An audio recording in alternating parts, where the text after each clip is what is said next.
కాబట్టి తప్పనిసరిగా టౌన్ కానీ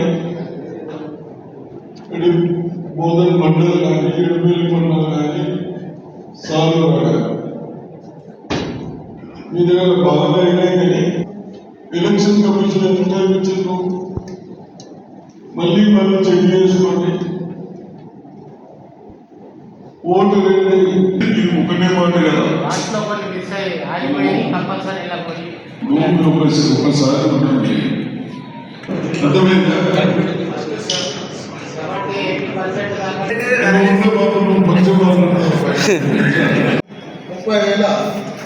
30,593 ఓట్లు ఉంటే దీంట్లో ఇప్పుడు ఈ ప్రక్రియ ద్వారా దాదాపు 1964 ఓట్లను తీసివేయబడుతూ ఉన్నాయి.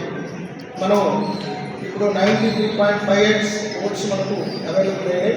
దీంట్లో ఇప్పుడు దీని ద్వారా 28,634 ఓట్లు ప్రజెంట్ ఐడెంటిఫై చేయడం జరిగింది. ఇవన్నీ కూడా ఓటర్లుగా గుర్తించబడ్డాయి. దీంట్లో మన దాంట్లో ముఖ్యంగా 17,700 మ్యాప్ అయినాయి. తర్వాత సెల్ఫ్ మ్యాపింగ్ ద్వారా 12,259 అయినాయి. అంటే మొత్తం చనిపోయిన ఓట్లు 751, అంటే షిఫ్టెడ్ అయిపోయిన ఓట్లు 841 ఓట్లు, మొత్తం 1964 ఓట్లు మనం తీసివేయబడుతున్నాయి. ఇట్లా మొత్తం మన దగ్గర 100% అయింది. అంటే టోటల్ ఇప్పుడు ఉన్న ఓట్లలో 93.55% ఓట్లు మనకు ఇప్పుడు ప్రజెంట్గా ఉంటున్నాయి. అట్లాగే సాలూరు మండలంలో కూడా మొత్తం దీంట్లో మొత్తము 8,582 మ్యాపింగ్ ద్వారా సెల్ఫ్ మ్యాపింగ్ 7,140 అయింది. దీంట్లో చనిపోయిన వాళ్ళు 253 మంది చనిపోయారు. పర్మనెంట్ షిఫ్టెడ్ 634, 1,243 ఓట్లు తీసివేయబడుతున్నాయి. దీంట్లో ఇప్పుడు ప్రజెంట్గా 16,027 ఓట్లు ఉంటుంది. 92.80% పూర్తయింది. ఇది కూడా 100%, 99.91 ఓటు ఐడెంటిఫై కాలేదన్నది. కాబట్టి ఈ బోధన మరియు సాలెట్ మండలాలను రిపోర్ట్ సుదర్శన్ రెడ్డి గారు, అలాగే వారితో పాటు చేసినటువంటి జిల్లా పార్టీ అధ్యక్షులు, అలాగే కొత్త చైర్మన్ అందరికీ నా యొక్క హృదయపూర్వక ధన్యవాదాలు. అలాగే ఈ కార్యక్రమాన్ని బ్రహ్మాండంగా చేస్తున్నటువంటి మీ బిఎస్ఓలు అందరికీ కూడా, బిఎల్ఏలందరికీ కూడా హృదయపూర్వక ధన్యవాదాలు తెలియజేసుకుంటూ, అలాగే సార్ మా దగ్గర మొత్తం 31,000 డెత్ సార్ 564 డెత్స్ ఉన్నాయి సార్. అంటే వేరే ఎన్రోల్ చేసుకుంటారు సార్. వాళ్ళు పర్మనెంట్ షిఫ్టింగ్ 1,427 సార్. ఆబ్సెంట్ అంటే మిస్సింగ్ కనపడిన వాళ్ళకి 200, టోటల్ 2191 సార్. 2,191. ఇది మ్యాపింగ్ అయిన ఏమో 28,008 సార్. 28,000 మ్యాపింగ్ అయినాయి.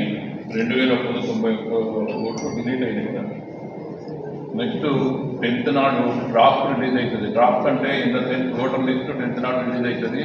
ప్రతి ఒక్క బియ్యలో కూడా ఓటర్ లిస్ట్ క్షుణ్ణంగా పరిశీలించి, ఒక 2 రోజులు క్షుణ్ణంగా పరిశీలించి మన కార్యకర్తల ఓట్లు, మన తల్లిదండ్రుల ఓట్లు, అన్నదమ్ముల ఓట్లు ఉన్నాయా లేకపోతే ఎందుకు లేవు, దానికి మనము ఎక్స్ప్లెనేషన్ ఇచ్చి ఒక మెమో ఇవ్వాలి. వాళ్ళకి క్లియర్ చేసుకునే బాధ్యత మన మీద ఉందని మీ అందరికీ కూడా తెలియజేసుకుంటున్నాను. ఈ అవకాశం ఇచ్చినందుకు మీ హృదయపూర్వక ధన్యవాదాలు తెలియజేస్తున్నాను. గదర్ టెస్ట్ చేస్తే బాగుంటుంది. అన్ని టెస్ట్ చేస్తాం.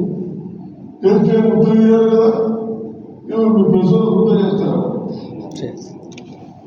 డబ్బులైతే మళ్ళీ తెచ్చుకోండి. 30% కమిషన్ అసలు వాళ్ళకు కూడా ఒక గంట కనబడుతుంది. ఇవన్నీ కనుక్కుంటే మన నామ్స్ ఉన్నాయి గవర్నమెంట్. ఈ ఆపరేషన్ కింద, ఈ ట్రీట్మెంట్ కింద దానికంటే చూస్తే హాస్పిటల్ కూడా క్యాన్సల్ చేసి చెప్తున్నారు. ఇవన్నీ ఎప్పుడు మనం పిల్లలకి రెడీగా ఉంటే మనకు బాగుంటుంది. భవిష్యత్తులో పనిచేసుకుంటాం. అధికారులు కూడా ఎన్ని రేట్స్ అయినా, ఎంత డబ్బులు అయినా కొందరు అధికారులు తీరు మారుతారు. అటువంటి వాళ్ళపైన కూడా అదేవిధంగా రైస్ మిల్లర్స్ కొందరు మాకు మెరిట్ వస్తే అన్నింటిలో సీట్ వస్తుంది ఫ్రీగా చదువుకోవచ్చు అనే ఉద్దేశంతో మరి విద్యార్థులు ఎగ్జామ్ పెడితే ఆ ఎగ్జామ్లో కూడా కొందరు దుర్మార్గులు స్వార్థాలకు ఒక లిమిట్ లేకుండా పోయింది. వాడి స్వార్థాలకు లక్షల మంది విద్యార్థులు ఫ్యూచర్ చెడగొట్టారు. అటువంటి వాళ్ళపైన కేసులు పెట్టిందంటే బీజేపీ ప్రభుత్వం నిర్లక్ష్యం చేసింది కాబట్టి చెయ్యని లిస్టును తొలగించమని చెప్పారు. అవన్నీ నిర్లక్ష్యం చేస్తే పెద్ద ఎత్తున ఎక్కడ ఎవరికి భయపడకుండా గర్ల్స్ కానీ బాయ్స్ కానీ అంటే ఎందుకు మా ఫ్యూచర్ని మా భవిష్యత్తుని ఎంతో చూడగొట్టారు. మరి అటువంటి మీద ఏమి యాక్షన్ లేదు అని అంత పెద్ద దండం చేశారు. వారిని అభినందిస్తా ఉన్నాను. ఎక్కడన్నా కానీ ఎవరైనా మన ప్రజలకు అన్యాయం చేసిన వాళ్ళు